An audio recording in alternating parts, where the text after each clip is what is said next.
Sure. Before I walk you through it, I'm going to tell you what it's not. Or perhaps everyone's body and experience, of course, is different, but it's not like what you see on Google. So obviously, I Google a lot because I want to know before I do something or look for examples.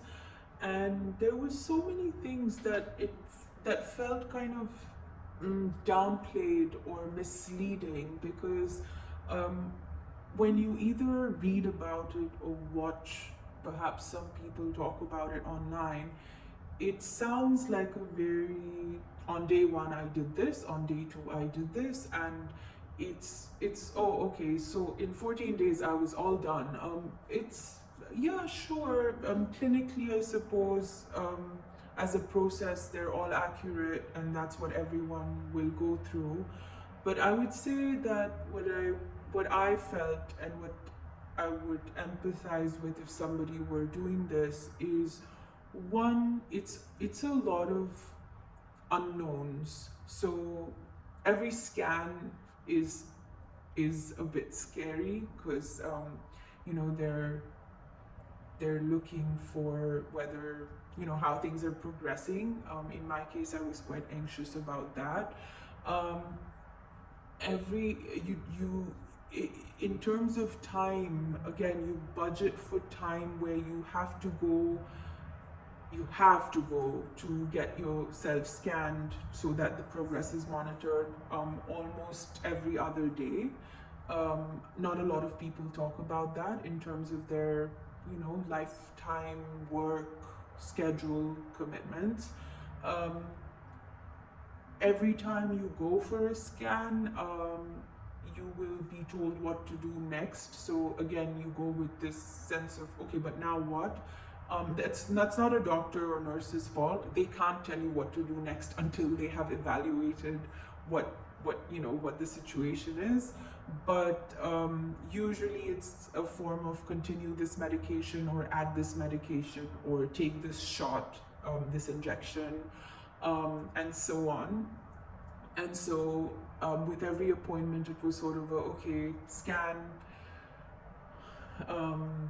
review scan, what's next, come back the day after. So it's not a long process, but it can feel like a very long process with each time you have to go to an appointment, and that's just how the process works.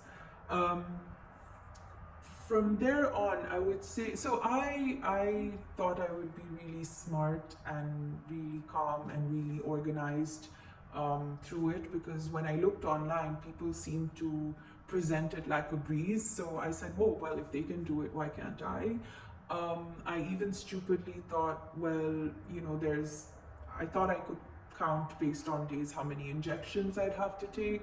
So I thought that I would mark a spot on my belly each time I took it, and so I wouldn't have to inject, it sort of make a grid of sorts and choose which area. So, plan in order where on my body I need to inject myself.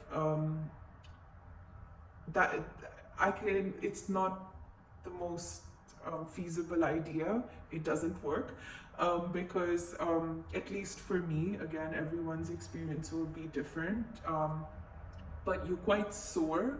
So even if you've injected yourself in one spot, you definitely don't want to inject yourself anywhere near that the next time.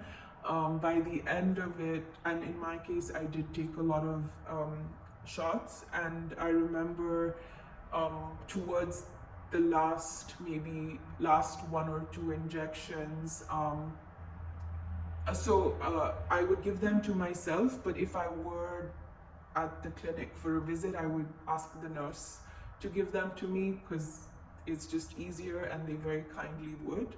And I remember towards the end, I was so sore and also quite emotional from the process so far, because the hormones do kick in addition to your already fear and anxiety and just not knowing what will happen next. And I remember the nurse looking at me and seeing how sore I was and saying, I don't know where to inject you. I'm really sorry. And then she was trying to find a spot so that it wouldn't hurt me. Now, of course, this is not unbearable pain of any kind, but in that moment, you are just like, oh my God, please give me strength to handle this. I will also say that I felt really alone, but that was partly because I'd chosen not to share what I was doing with anyone. And I think that it's not something one necessarily wants to tell people about that they're doing, but I think it's important to have, it would help to have a support system.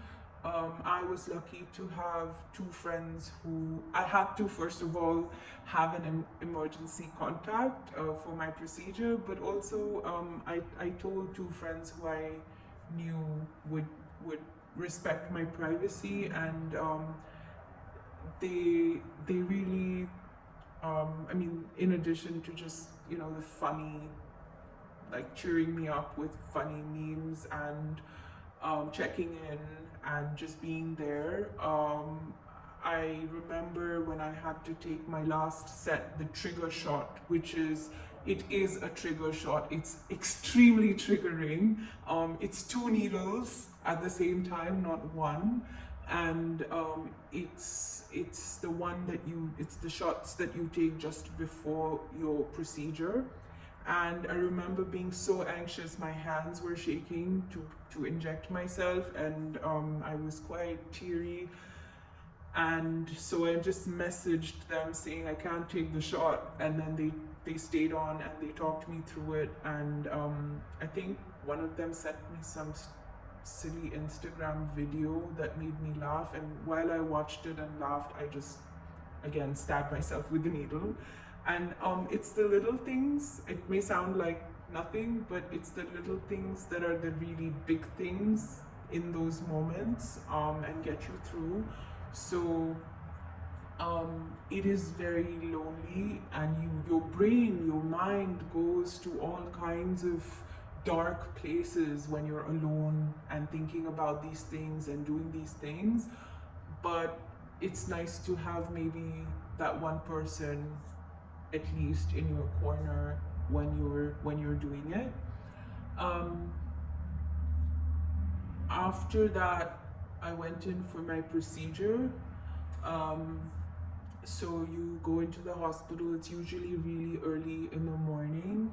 The procedure itself, the extraction of the eggs, is actually the shortest part of it all. It's all the things around it that take time. So you know, they check into the hospital. They hook you up to I can't for the life of me remember what it's called. I'm having word salad, but you know, the thing they stick into you to put in the IV and all of that. I don't like that at all. It goes through your vein, but I guess they have to do it because they need to give you whatever anesthesia and things. You also change into a robe, like you're going into a surgery. I've never ever in my life been in surgery, so it was quite an experience to even just do that and be in a hospital bed. It's weird to be in a hospital bed when, you know, you're not sick. Then I remember you have conversations with the anesthesiologist. They ask you about your, you know, allergies, any medications you're on. So there's a lot of process before you can actually be taken in to get your eggs. You have a scan. You also have to take a suppository, which I was not expecting. People don't talk about this stuff or tell you this part of the procedure, right? You're also given a test shot of something to see if you're allergic to an antibiotic. That is not fun. But these are all just processes around it all. And then you go into the room, and then at least for me, I floated the moment I had I was conscious. It was not general anesthesia, but I was floating. Um, and it was almost a form of relief because you suddenly, you can't stress anymore. During my process, there was a screen, the procedure, there was a screen in front of me where they actually showed me my eggs, and I thought that just blew my mind. I thought it was just amazing, and it was actually, that part was fun. Um, and in all of this, I think what I will never forget, and I will be grateful for my whole life, is the people. So I'm not even going to say anything about my doctor right now.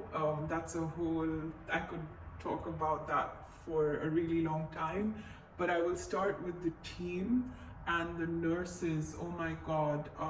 So when I went in the morning of my procedure, I was alone. I'm single.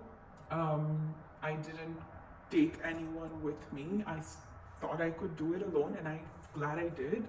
But everyone there that day who was, in the same clinic for a procedure was with a partner. And I remember, so the nurse asked me, so, where is your husband? I said, no, don't have husband. And she looked at me, she's like, is someone here with you? And I said, no, I'm here by myself. And then she just looked at me and she's like, great. And she held my hand and she said, I'm here with you. And she stayed with me for as long as, throughout, like on and off through the day. And of course, through the procedure, I actually had someone holding my hand so that I would not feel alone. And at the end of it, she told me that she thought I was very brave and that it's really cool that I'm doing this. And she said, who needs a husband? And we're strong and we can do anything on our own.